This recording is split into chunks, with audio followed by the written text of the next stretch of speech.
बात कइले जी हमारे साथ रख के फोन चक्का ने रे बाबी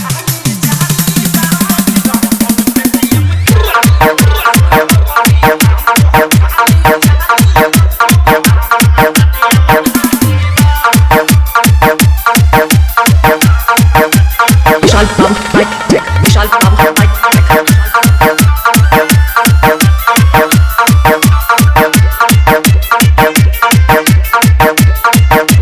Chowbepur Basti. Chowbepur Basti.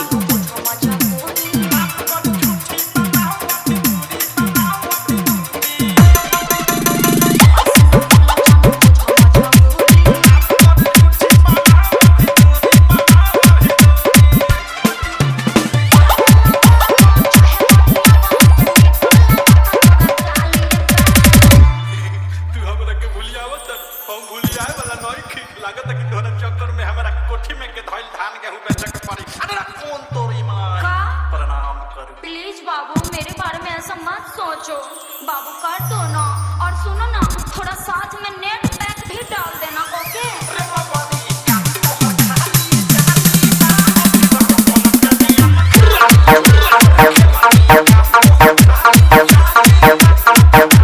Vishal Pump Bike Tech. Vishal Pump Bike Tech.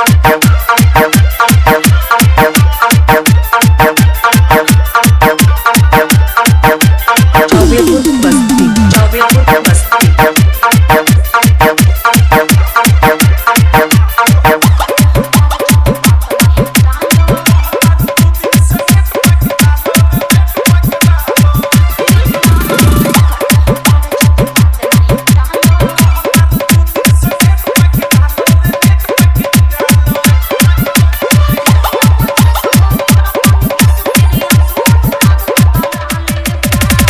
बाबू मेरे सोना प्लीज रिक्वेस्ट कर रही हूँ कर दो ना बाबू प्लीज रिचार्ज कर दो ना बाबू लागत कि तोरा चक्कर में अब हमारा भिखारी बने के पड़ी एगो तो लॉकडाउन में देखो तो एक महीना से फाटल जमा पहले बनी तोहरा के रिचार्ज कहां से करी रे हां राख फोन दिमाग में चाट हमा अरे लपदी का तोहर खाली